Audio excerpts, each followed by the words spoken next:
Hello everybody, and welcome back to episode 16 of Techopolis. In the last episode, we beat the Ender Dragon and we explored the End Islands. And we found ourselves some Ender Slimy leaves, so we could actually make Ender Slime, which we can then turn into Ender Slime crystals, which we can use to make End Technium ingots, which is exactly what we're gonna go do today.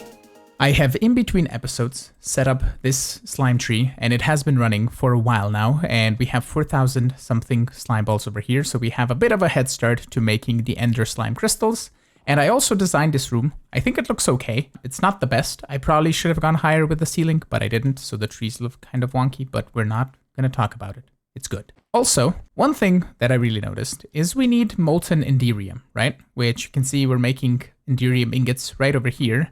And if we look at Enderium ingots, we can see that there's no recipe for the magma crucible to melt the Enderium ingots into Molten Enderium, which you can see here. It is in the smeltery, you can make it.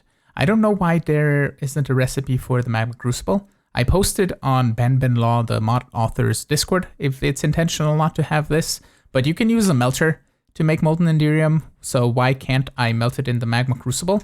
So we're gonna have a, basically, magma crucible Molten Enderium making. You can see we're making it in here, and we have a magma crucible that's not doing anything.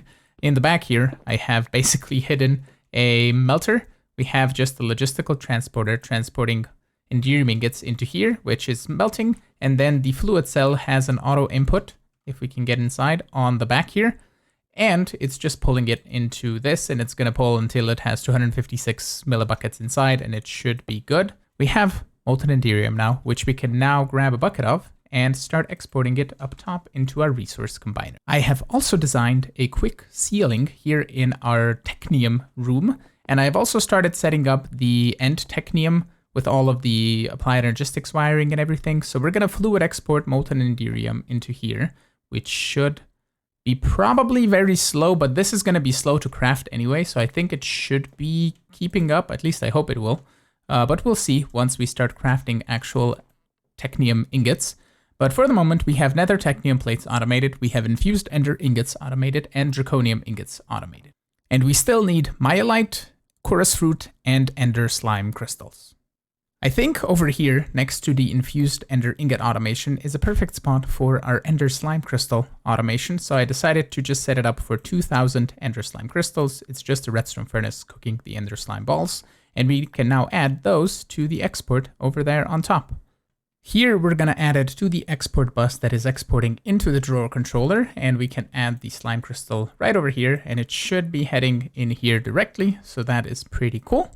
Now the next thing we can take care of is Myelite. To set up Myelite, we're gonna remove our Skystone miner over here. We're using mostly this Skystone with a Skystone block to build around here. And this Skystone is craftable if we need it, plus we have 393,000 of it right now, which we probably never will use. So down here, I have already replaced it with Myelite. So all we have to do now is head over in the back and then just change these blocks for Myelite and change the facades and the drawer. And there we go, it should be infinite now. I have also added a level emitter for 393,000 of Myelite, plus I also added stone miner upgrades into every single stone miner that we have around the base, and I've also added the level emitters as well everywhere you can see. So it turns on and off as we need it, and you don't have any miner upgrades because you're full. Okay, but did I not put miner upgrades into everything? Apparently I missed this one, and I have just 8 left over. There you go. I think I thought I added, no, I didn't add them to this one as well. Weird. I thought I added it to everything. Well, just a little bit of basic Technium is all it needs. Now we can add Myelite as well to this export bus and add it right over here, and it should get put into the right spot. Now the only thing that we're missing is Chorus Fruit, which is automatable with garden cloches. And I'm thinking we're gonna set up more than just one, because I think that's gonna be the slowest thing to produce. So I don't know where to actually place these. I could potentially make kind of like the same room that I have on the other side with the Midori blocks, or similar-ish, and we put that one over here on this side, and we can use it for our garden cloches. That I think looks or seems like a cool idea. And a bit of fiddling around with XNet later, we have a room where we have 15 garden cloches producing us chorus fruit, and we have a singular drawer here to store it. And I don't know if I want to have garden cloches producing anything else other than chorus fruit. I don't think we really need it specifically, but if we do, we can easily just change a couple of the garden cloches for the items that we would need. Also, I want to kind of increase the speed of this. It's kind of slow, I think. I mean, it's growing 15 at a time per se, like 4 or 5 at a time-ish, the way I set these up. But I think I could potentially sneak in more garden cloches if I do something like this. If I place them every other block over here, it's going to be kind of a little bit inverted, but it's going to be also the same, actually. We can just connect cables right here, like this. Everything, and we can remove this one, and that way we can easily transfer power also to these. We don't really need a cable on top as well, because if we look at inserts here, we could just potentially insert in the right spots to also these ones, because the power can go in from the side. And then all I would need is a few more connectors up here, like so, for the items. Now, figuring which connector goes where is going to be a pain, but it is going to be what it is. That way we have another 5 on top, and we basically finish off the room by making it look nice and pretty like so, with these. And it kind of is going to look neat. I think that seems like an okay idea. I decided to change up the wiring a little bit. I basically am no longer transferring power over XNet. We just have individual flux points next to each of the cloches, and it powers the bottom one and the side ones as well. And we kind of double up the power in the middle because we do have to power the bottom ones as well, and we don't need to put extra flux points over here then. We can just have 5 in a row for each set of garden cloches. And as far as XNet connections go, I have connections on the bottom and on the side. This one is for items, the bottom is for water. So we only need 2 channels over here, one for water and one for items. And we have an insert into the ender chest, which is then linked up over to the drawer on the other side.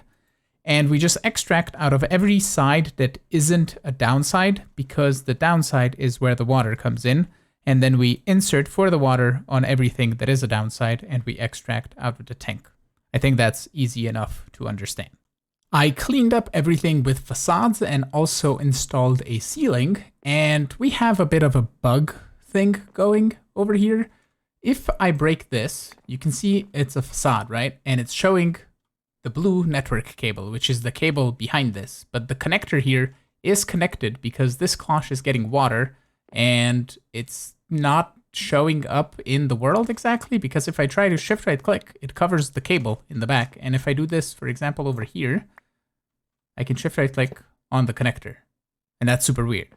Also, we have a little bit of gaps due to the flux points, but I don't really care too much about them. We could cover up the back behind there as well, but I don't think we really need to. It's not really visible that much, and it's all good. We're now getting chorus fruit, and let's go add it to our system for making end Technium, which should start autocrafting as soon as we do this. Export bus, chorus fruit, and then chorus fruit in here, and we should start getting Technium. It is paused by a redstone because I have the thingy in the back, the level emitter. UB emit when levels are below limit. There you go. Are you making us Technium? You are. Awesome. And here we have our first end Technium ingots. Huzzah! We can now add it to this drawer, and we also can set up the level emitter in the back for 300 and emit when levels are above or equal to limit. And then we can also toss it in here to make a plate. And you need some augments. There we go. We now have an end Technium plate. We can set this guy up for 100 end Technium plates, emit when levels are above or equal to limit, and set you up for redstone control high. We'll then add a Technium plate over here. And I don't think I'll just start exporting the end Technium right away, because we want it a little bit stored so we can toss it in all of the resource combiners, for example, to make other end Technium ingots faster. So we're gonna just wait a little bit and configure the controller just to transfer these over into here, but not yet into here.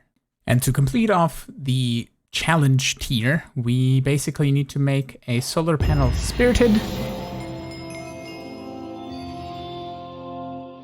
and get incredibly loud noises, which I can't talk over, but that is a solar panel that generates 500 FE per tick. And I think we have a little bit of space over here, right? So what if we just upgrade as many of these as we can right now, and we're gonna get a flux point, or sorry, a flux plug even. We're gonna place it right on top of here. Then we're gonna grab some cable, the ultimate version of it. I'm gonna place it like so.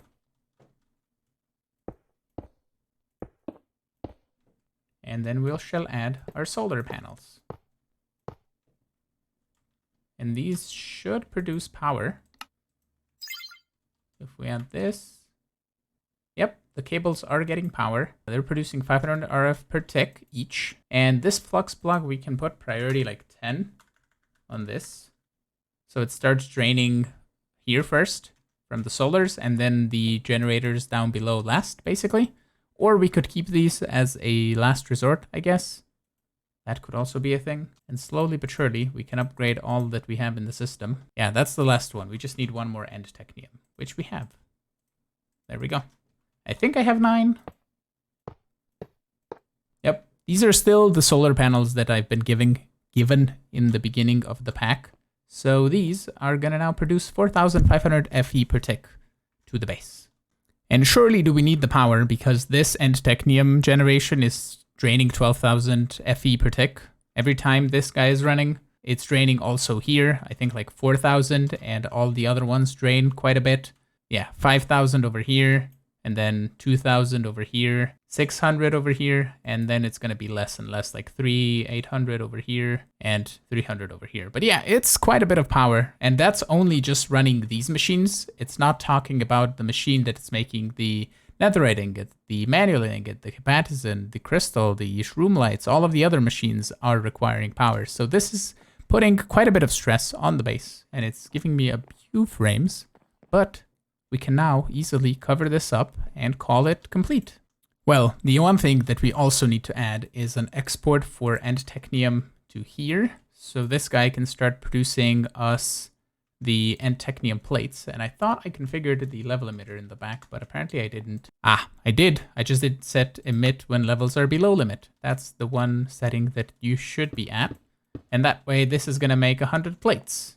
And we're just gonna have to AFK and wait for more end Technium for us to swap it around the base in all of our miners, for example, and all of the machines that actually use the Technium to increase the speed. And this is causing a 60% speed increase, or something like that. And this brings us to a very neat wrapping up point for today's episode. We already have 82 Technium plates. That's insane how fast these machines are now. Anyway, I got really distracted by numbers. I want to thank you all so much for watching. I'm really hoping you enjoyed today's episode. If you did, make sure to smash that like button. You can also subscribe to get notified of when new videos go live. You can also support me on Patreon as well if you want to join me here on this server. And I will see you all in the next episode. Have a good one. Bye-bye.